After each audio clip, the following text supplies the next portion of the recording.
বন্ধুরা আসসালামু আলাইকুম। কেমন আছো তোমরা? নিশ্চয়ই ভালো আছো। আমি নবম ও দশম শ্রেণীর শিক্ষার্থীদের অনলাইন ক্লাসে স্বাগত জানাচ্ছি। আমি আজ তোমাদের সপ্তম অধ্যায়ের উপসর্গ সম্পর্কে পড়াবো। উপসর্গ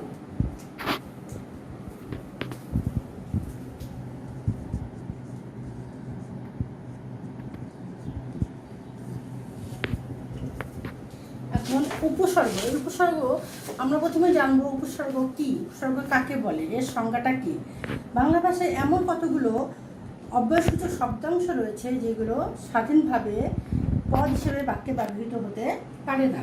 বস্তুত যে সকল অব্যয় শব্দ ধাতু বা নাম শব্দের পূর্বে বসে শব্দগুলোর অর্থের পরিবর্তন ঘটায়, অর্থের সংকোচন সম্প্রসারণ ইত্যাদি পরিবর্তন ঘটিয়ে থাকে, তাদেরকে বলা হয় উপসর্গ।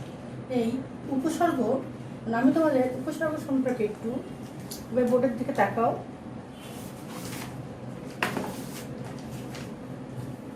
যেমন হচ্ছে কাজ, কাজ একটি শব্দ, আর এটা একটি উপসর্গ। তো বন্ধুরা, এই উপসর্গটি কাজের সঙ্গে যুক্ত হয়েছে অকাজ, যেটার অর্থ হচ্ছে নিন্দনীয়। তো বন্ধুরা, এখানে শব্দের অর্থ সংকুচিত হয়েছে। এভাবে আমরা আরেকটি উদাহরণ দেখাতে পারি, যেমন হচ্ছে পূর্ণ। এর আগে যদি আমরা দেই পরিপূর্ণ, তাহলে হচ্ছে ভরপুর। তাহলে এখানে অর্থ কি হয়েছে? পরি হচ্ছে একটি উপসর্গ, আর পূর্ণ একটি শব্দের সঙ্গে যোগ হয়ে হয়েছে পরিপূর্ণ। পরিপূর্ণ অর্থ হচ্ছে ভরপুর। তাহলে এখানে শব্দের অর্থটা কি হয়েছে? সম্প্রসারিত হয়েছে। তো বন্ধুরা, নিশ্চয়ই তোমরা উপসর্গ সম্পর্কে এখন বুঝতে পেরেছ। উপসর্গের নিজের কোনো অর্থ নেই, কিন্তু অর্থ দ্যোতকতা আছে। এটি তোমাদের আমি এখন বুঝিয়ে দেবো। দেখো, হার, এই হার একটি শব্দ, এর সাথে যদি আমরা যোগ করি যোগ হার, তাহলে কি হলো? আহার। আহার মানে হচ্ছে কি? ভোজন করা। তারপরে হচ্ছে পরিযোগ হার, পরিহার মানে হচ্ছে ত্যাগ বা বর্জন। তারপরে হচ্ছে সমযোগ হার, সংহার। সংহার মানে হচ্ছে বিনাশ।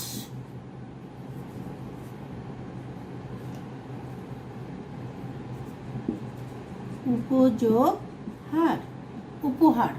উপহার হচ্ছে উপঢৌকন। তো বন্ধুরা, তোমরা দেখো, এই পরি সম উপ, এই চারটি হচ্ছে এক একটি উপসর্গ, আর এর সঙ্গে হার শব্দটি যোগ হয়ে আমরা বিভিন্ন অর্থ পেয়েছি।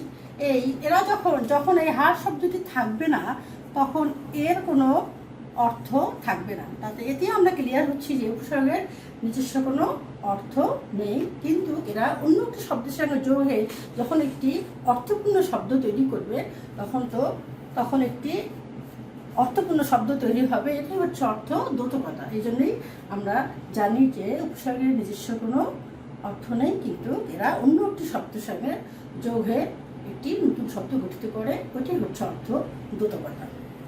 তো বন্ধুরা, নিশ্চয়ই অর্থ দ্যোতকতা সম্পর্কে তোমরা ক্লিয়ার হয়েছ।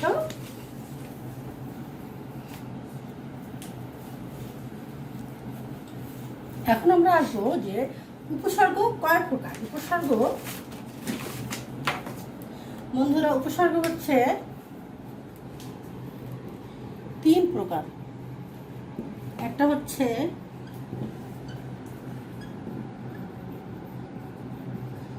বাংলা উপসর্গ, 2 হচ্ছে তৎসম বা সংস্কৃত উপসর্গ, 3 হচ্ছে বিদেশি উপসর্গ। তো বন্ধুরা, আমরা এখন বাংলা উপসর্গ শব্দকে আলোচনা করব। দেখো, বাংলা উপসর্গটা হচ্ছে 21টি। বাংলা উপসর্গ হচ্ছে 21টি। যেমন হচ্ছে অ, অঘা,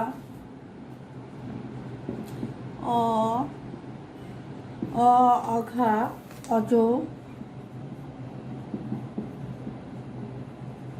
অজ, অনা,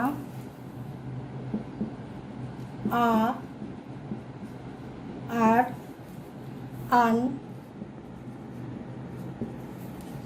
আব, ইতি,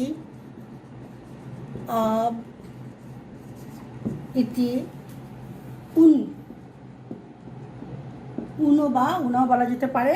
তারপরে হচ্ছে কত, কু, নি, পাতি, বিভর, রাম, শশা, সুহা,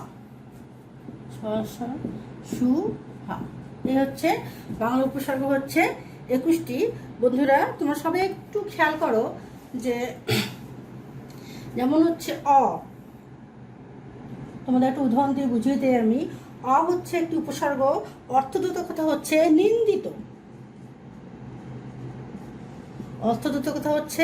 নিন্দিত। আর হচ্ছে উদাহরণ হচ্ছে অকেজ বা অপয়া। এভাবে তোমরা উপসর্গ দিয়ে যে অর্থগুলো পাবে এবং এই শব্দগুলো একটু ভালো করে পড়বে, কারণ তোমাদের বহু নির্বাচনী পরীক্ষায় এগুলো অনেক সময় আসে। তোমার ভিতরে না পড়লে এটা পাবে না। তো বন্ধুরা, আমি এখন সংস্কৃত উপসর্গতে যাব।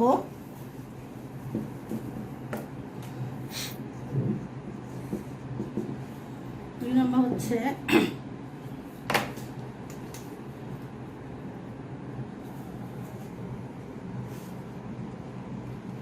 তৎসম উপসর্গ বা একে সংস্কৃত উপসর্গ বলা যেতে পারে। এটা হচ্ছে কয়টি? 20টি। তো বন্ধুরা, 20টি উপসর্গ দেখো। প্রপরা,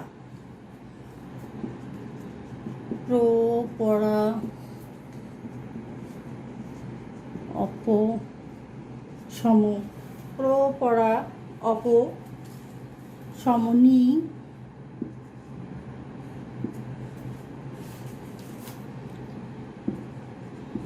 অব, অনু, নির, দূরবি,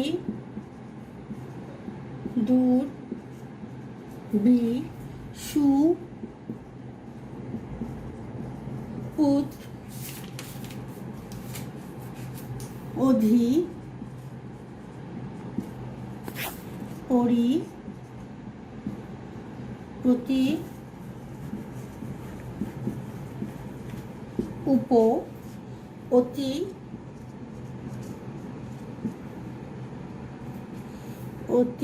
অভি,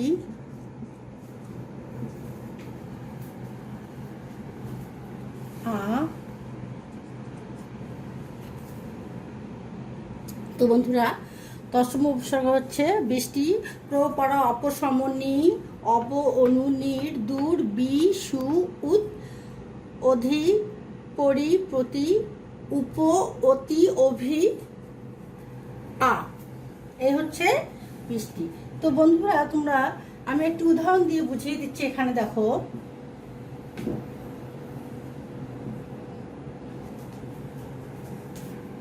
যেমন হচ্ছে প্রতি হচ্ছে একটি উপসর্গ।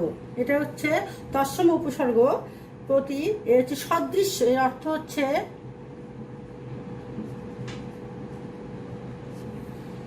সদৃশ্য। আর হচ্ছে উদাহরণ হচ্ছে প্রতিমূর্তি। তো বন্ধুরা, এরকম করে যে উদাহরণটা দেওয়া আছে, তোমরা একটু কষ্ট করে মুখস্থ করার দরকার নেই, বেশ কয়েকবার করে পড়বে, তাহলে তোমাদের জানা থাকবে, এবং জানা থাকলে তোমরা সুন্দরভাবে নৈর্ব্যক্তিক কোশ্চেন আসলে তোমরা লিখতে পারবে। এখন বন্ধুরা, তোমরা একটা জিনিস খেয়াল করছো কিনা জানি না আমি, তাও তোমাদের আমি বলে দিচ্ছি। আ সু বি নু, আশু বিনু,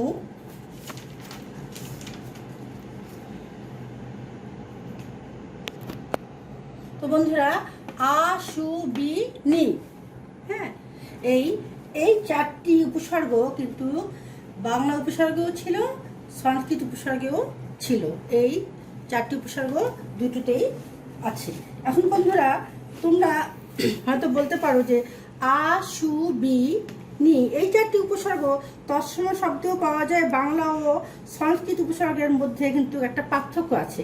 পার্থক্য এই যে, যে শব্দটির সঙ্গে উপসর্গ যুক্ত হবে সেই শব্দটি, সেটা যদি বাংলা হয় তাহলে সেই উপসর্গটি হবে বাংলা, আর যে সে শব্দটি তৎসম হলে সেই উপসর্গটি হবে তৎসম। তাহলে আকাশ,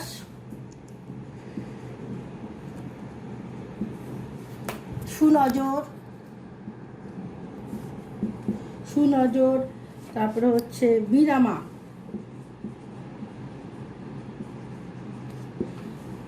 বিনামা, নীলাজ, নীলাজ হচ্ছে বাংলা শব্দ, বাংলা শব্দ, কারণ এই শব্দটি হচ্ছে বাংলা শব্দের সঙ্গে যোগ হয়েছে। আর হচ্ছে সুতীক্ষ্ণ, সুতীক্ষ্ণ,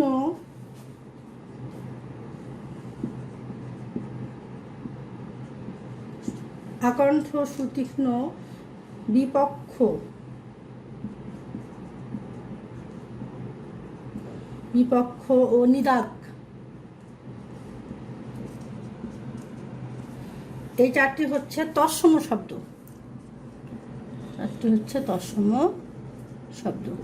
তো বন্ধুরা, আগেই বলেছি বাংলা ও সংস্কৃত উপসর্গের মধ্যে পার্থক্য এই যে, যে শব্দের সঙ্গে যুক্ত হবে সেটি সেই উপসর্গই হবে।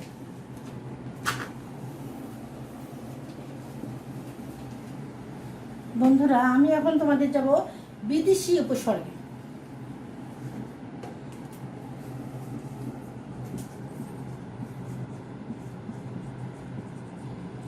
বিদেশি উপসর্গ,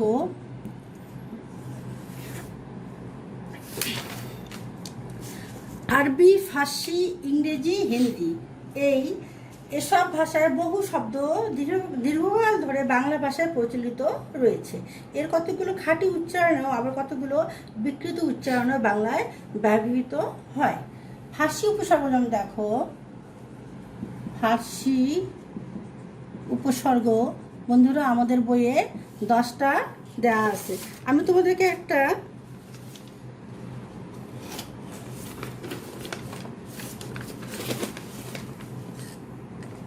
সূত্রের মাধ্যমে এটা তোমাদের আমি একটু বুঝিয়ে দেবো, সবাই খেয়াল করবা। দেখো, ফি কম ব বে ববে বর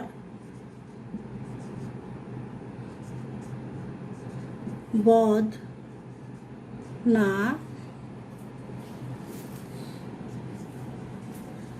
নিম দর কার।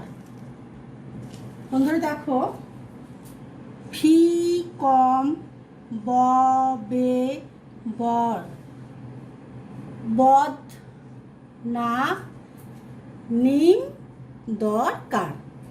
1 2 3 4 5 6 7 8 9 10।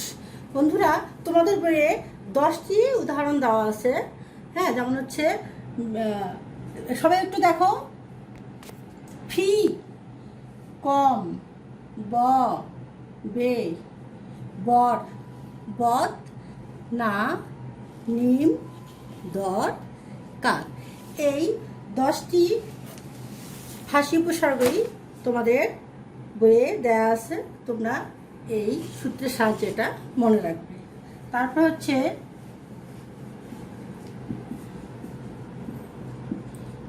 আরবি উপসর্গ, এখানে দেওয়া আছে 4টি, যেমন হচ্ছে আম,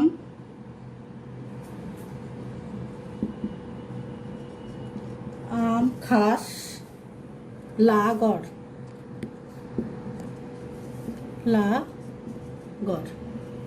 তাহলে আরবি উপসর্গ হচ্ছে কয়টি দেওয়া আছে?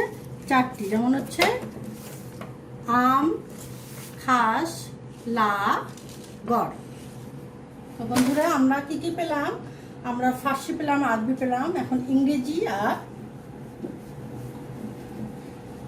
ইংরেজিটা আমি তোমাদের একটি সূত্রের সাহায্যে বলে দিচ্ছি। যেমন দেখো,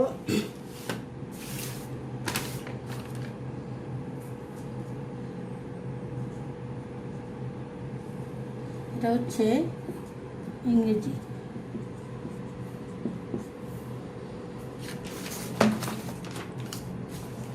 ইংরেজি উপসর্গটা হচ্ছে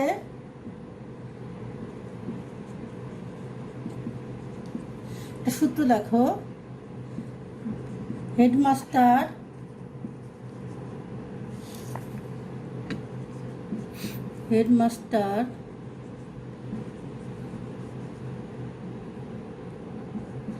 হাফ শার্ট ও ফুল প্যান্ট পরে ছাপ অফিসে যান। এখানে দেখো তোমাদের ইংরেজি উপসর্গ 4টা দেওয়া আছে। একটা হচ্ছে হেড,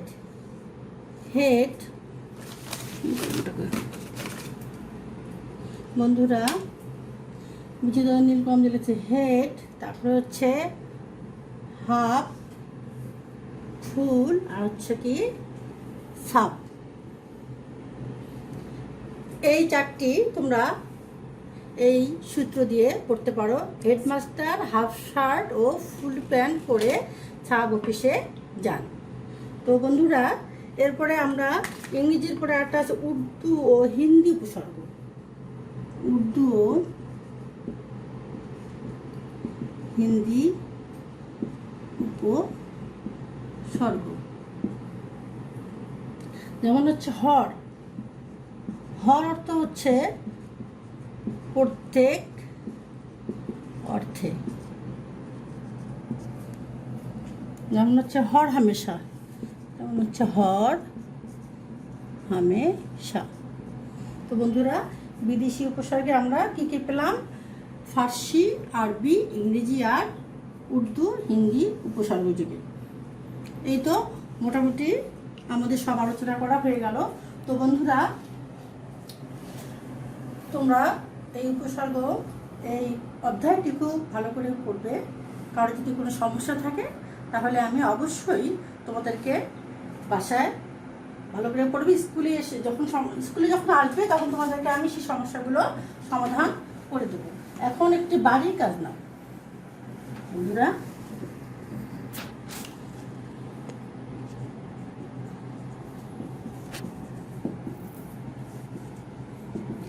বাড়ির কাজ হচ্ছে তোমাদের অনুসরণী থেকে লিখবে যে উপসর্গ বলতে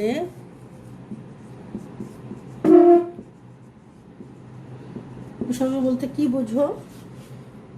বাংলা ভাষায়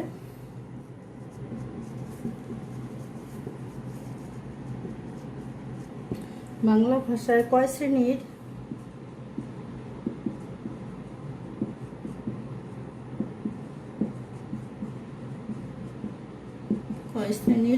উপসর্গের ব্যবহার আছে?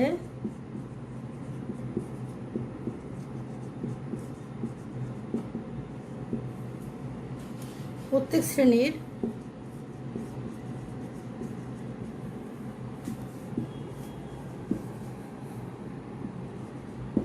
প্রত্যেক শ্রেণীর 5টি করে উদাহরণ দাও।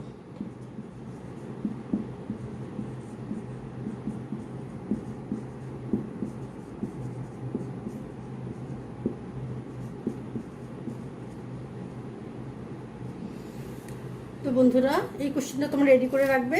পরবর্তীতে যখন দেখা হবে তখন আমি তোমাদের খাতাগুলো চেক করে দেবো। সবাই ভালো থেকো। আজকে এ পর্যন্তই। আল্লাহ হাফেজ।